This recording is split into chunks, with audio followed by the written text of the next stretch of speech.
Hello everyone, I'm Rodney from 3DGameMan.com, and today I'm looking at the Thermaltake TDP-1200M Toughpower 1200W gold power supply.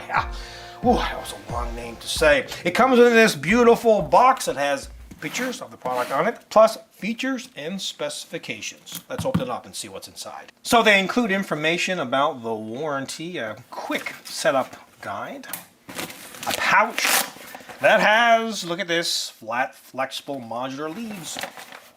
Gotta love them. And a bag that has a power cord, some plastic cable ties, and it looks like, yes, 4 black screws. Would have been nice if they included thumb screws, but they didn't. The power supply, what it looks like, is in a fabric bag, but it's not. It's this kind of fabric sheath that's around it, protecting it. Ooh, oh, something else that's protecting it, at least the logo here at the top, which I'm not going to be able to get off because I have no nails. I will eventually. Well, it is there in any case. Let's have a closer look at this. With vigor and determination, I managed to get the sticker off. Really, it is off. Kind of looks like it's not, but it is. If you get this power supply, you know what? Don't even take it off. Just leave it on there because you'll be at it for like an hour. Unless you have, much longer nails than I do, or you get someone else to do it. Anyway, let's continue. Thermaltake, they're really known for their Toughpower line, and it comes in a number of power supplies ranging from 600 all the way up to 1500. I'll be looking at, of course, the 1200-watt gold model today. And this power supply is really intended for the hardcore. I mean, who needs a 1200-watt power supply? You do, if you have a multiple video card setup and all that kind of stuff going on. So now that we're on the topic of watts, let's find out how it is determined. And it's basically all about rails. And by the way, if you've heard this from me before, because I mentioned it in all my videos, you might want to skip it. Don't complain. You can always skip this part. But for the newbies, well, have a listen. I'll go through it with you. Rails are basically just well-regulated transformers that convert domestic current into the voltages that your computer system can use. And there are essentially 2 different rails: the 3.3/5 volt rail and the 12 volt rail.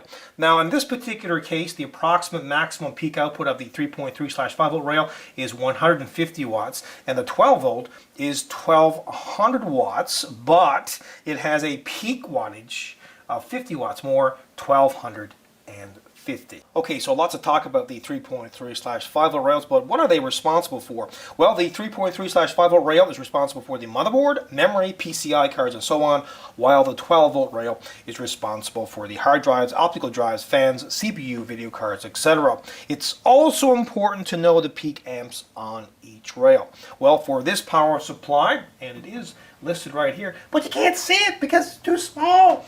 The plus 3.3 volt and the 5 volt rails are 25 amps each, and there is a wicked insane single plus 12 volt rail that is 100 amps. Okay, so admit it, you shop at the dollar store, don't you? I do, but I shop there for certain items, not items like this. My point is, don't go out and buy yourself a cheap power supply. Get a quality brand name one like this beauty. Now there are a number of important things to remember once you have bought your quality brand name power supply to consider. The first is wattage. How much wattage are you actually going to require? Because maybe, and in most cases you won't, need a 1200-watt power supply. But if you do, that's fine, of course. In most cases, for a medium to high-end gaming rig, you only really need a 500 to 700-watt power supply.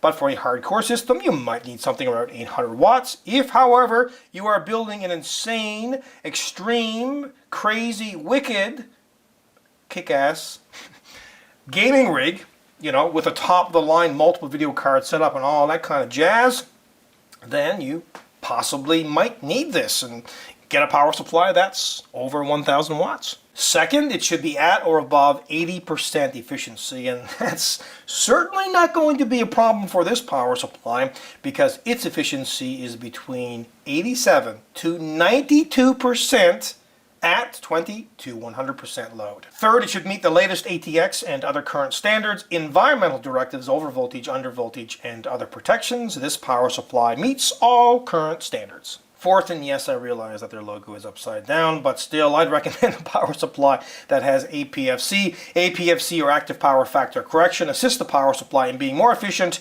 and therefore stable under load. APFC basically reduces total harmonics, corrects input voltage, and allows for a full input voltage range. Thankfully, this power supply has APFC. Fifth, there are three main certifications: 80+, NVIDIA SLI, and AMD Crossfire, and many of today's high-end power supplies will meet one or more of these certifications.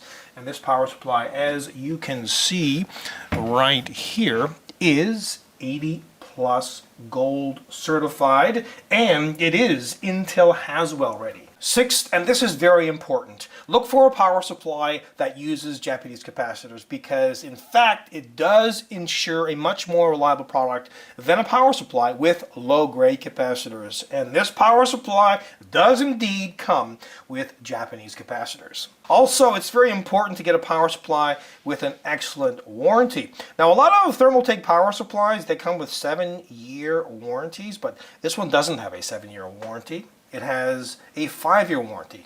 Still, that's very acceptable. This power supply is black, and it does have a couple of stickers on either side of it.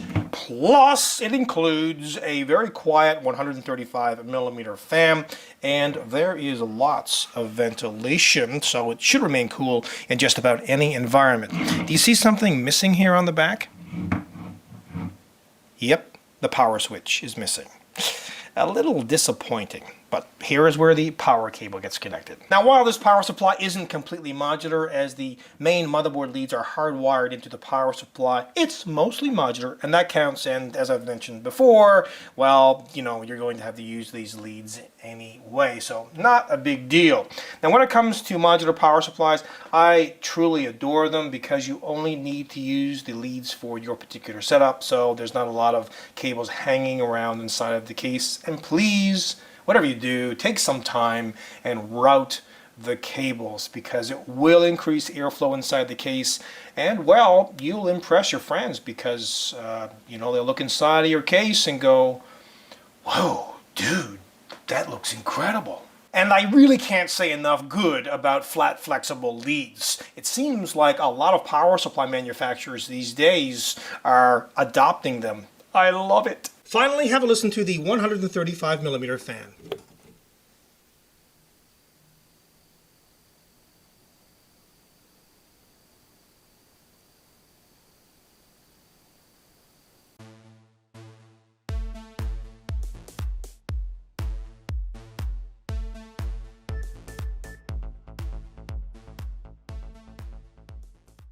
Okay, so let's get the negatives right out of the way. First, you cannot remove this sticker no matter how hard you try, and there is no power switch, but everything else is very positive about this power supply.